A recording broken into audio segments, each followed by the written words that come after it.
time I used is the word bazinga. So you're saying the two of you are going to be find slots in one's wallet? You'll excuse me, I am off to start a... Good evening, everyone. It's a beautiful, beautiful evening outside. About 75 degrees, nice and sunny. From my channel to your channel, welcome aboard. So, let's get right into this evening's video. I touched on twice briefly about my rollover with Navajo Express back in December during the state of emergency that the Carolinas had. So let's get right into it. At the time, I was working with them regionally out of the Southeast, based out of their Atlanta terminal. Picked up a load, preloaded load at Americo Logistics, delivering up to Walmart, the Walmart distribution center, the DC in Henderson, North Carolina. Never been to that final 90 before. I mean, I've been to other Walmarts around the country, but it would been the first time going there. So, picked up the load. Now, I've been to the Americo in Atlanta so many different times because that's one of the major accounts that reefer company Navajo has. So, picked up the load. The load was due the next day, that afternoon. I want to say sometime that afternoon, military time, as of Eastern Standard Time. And I was going to make it there early for the live unload. And the route to get there is go right up into the storm itself on I-85 North all the way up there. So, as I'm driving, I only had one fuel stop along the route. The Love's travel stop in Blacksburg, South Carolina. I-85 exit. Stop there, fill up the truck. Now, as I'm already at the North and South Carolina border, the town Kings Mountain that you come in and out of in North Carolina, exit is where I had my rollover. So, as I'm approaching that exit, now, the conditions were clear. To me, they were clear. The blizzard didn't really take place until like an hour or two later. It was this light snow falling down. The road conditions were clear. And this is where the foolery happened. This is where the foolery begins. The foolization. Two four-wheelers, both hogging up the fast lane and the right lane, driving extremely too slow under the speed limit. And as I'm approaching, knowing darn well that I can't slow down all the way to let them go further up. So me causing a hard break. Now if the second car wasn't in the fast lane and was in front of or behind the other car in the right lane, I would have been able to successfully get around them because there was nobody behind me in both the lanes. Behind me there was nobody at first. Well, they were like further back, but yeah. It was like that the whole entire time in South Carolina, from Greenville all the way up to where it took place. People driving way too slow, and the conditions are not poor. If you should not be out here on the road thinking that everything is poor to you. It's not. It's not poor conditions. I don't know why you should out on the road. It's just foolery. So now, since I cannot use the passing lane to get around them, me causing a hard break, and what I was going to do, I left myself out. I was going to leave myself out by slowing down and pulling over onto the shoulder.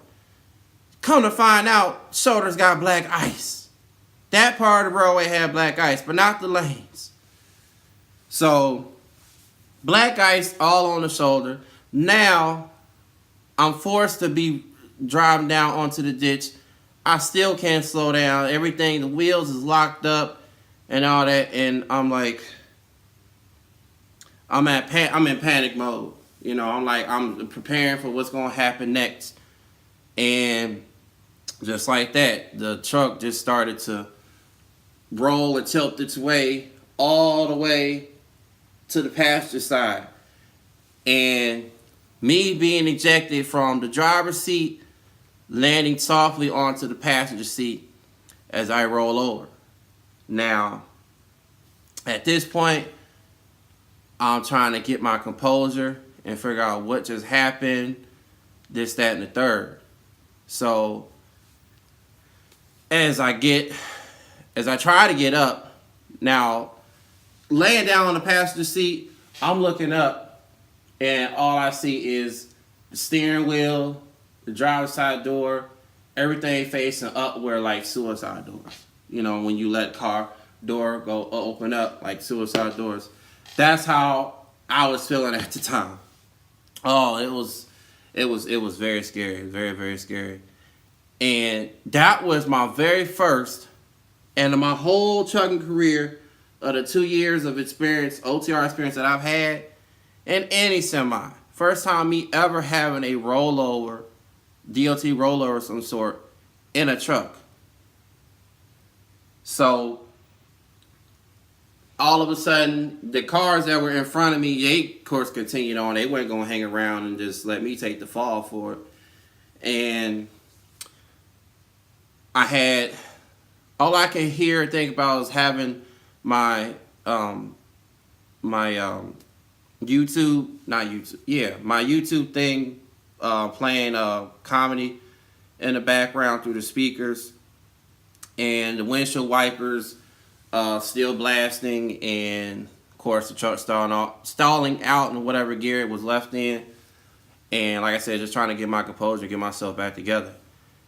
I then all of a sudden hear screaming in the background from around the truck, and turned out a woman screaming for help. She goes around to the windshield where I am, where she could try and make out and see who I am and identify me, and banging hard on the windshield glass, like trying to break it, like trying to attempt to get in. And I'm like, Miss, ma'am, lady, I'm fine. You know, I'm fine. I'm not injured. I'm not hurt. That's the thing. Thank goodness I was not hurt, injured. I didn't have no broken bones, no scratches, or anything. I just landed softly in the passenger seat. So I'm telling her, look, I'm fine. I'm just trying to get up. She's telling me, no, don't get up. And I'm like, I'm just trying to get up so I can figure out what the heck is going on and how I'm going to get up out of this truck. So next thing you know, paramedics, fire department is the first on the scene, and then I guess the paramedics and state troopers in that order. So fire department arrived. They go over there, speak to the lady. She wasn't really helping out or saying much, but they asked her, well, what happened? So, I don't know. He just veered off the road and rolled over, crashed. Okay, so they moved her to the, well, they told her that she was free to go.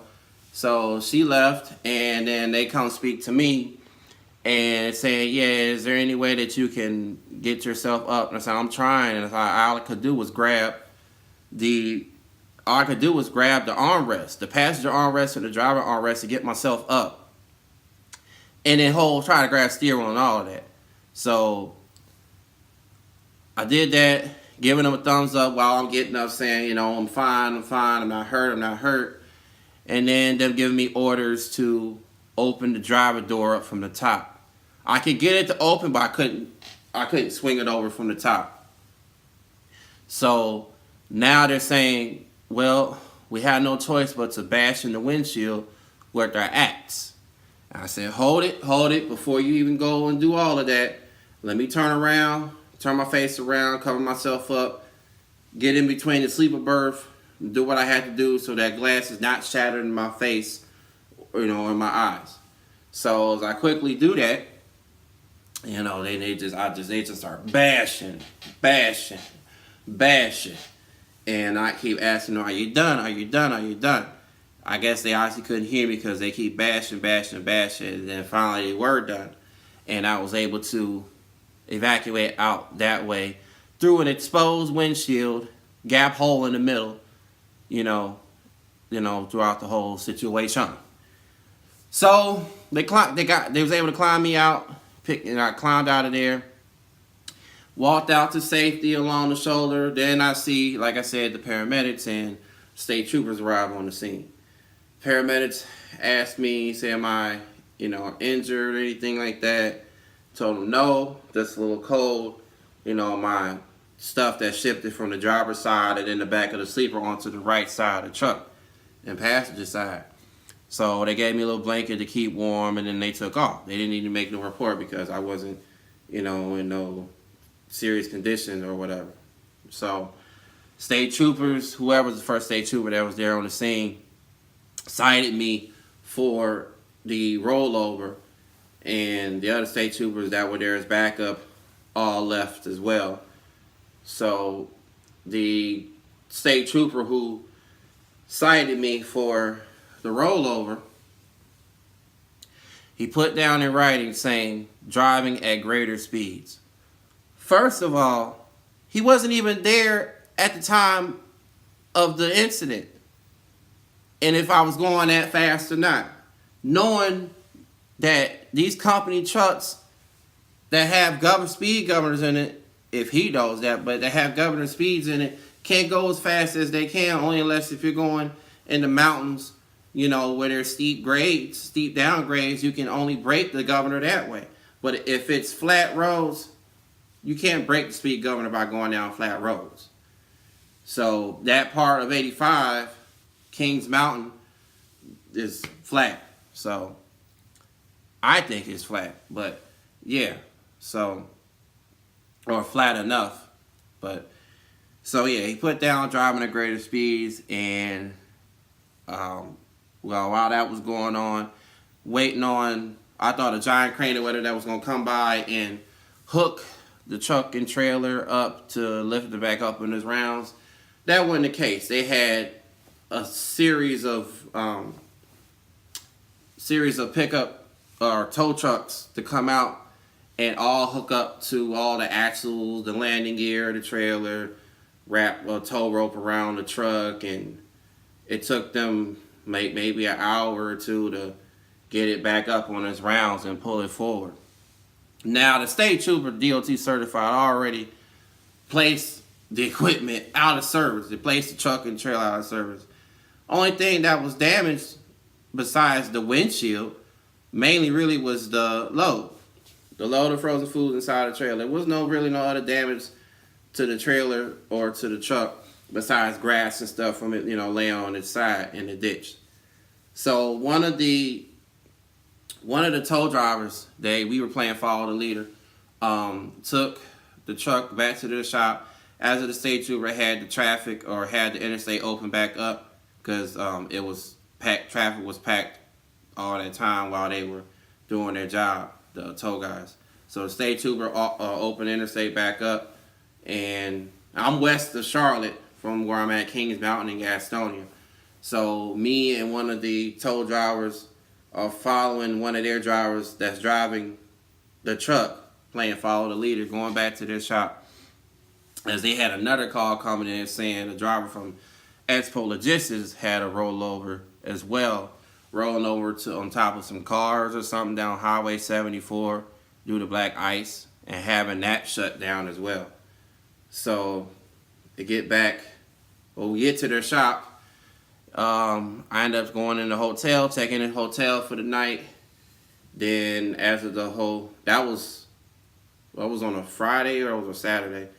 Yeah, Saturday I think. Going on into Sunday, it's weekend dispatch at these carriers. So not really, the only person I could speak to who was in charge of accidents or whatever, from his cell phone or what have you, and describing the accident and letting Breakdown know, at the office in Denver, Colorado, all the information. saying I'm not in the truck. My stuff is still in there. I got to get the rest of my stuff. And y'all wanted me to send me to bring me to safety, you know, in Denver.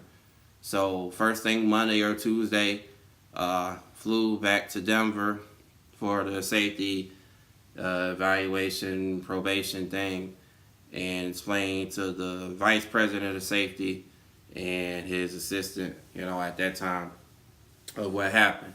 So I explained to them what happened, and they, from their understanding, my perspective, they were going to cut me a break on that because there was nobody involved. Nobody else was involved, only just myself. It was my own rollover.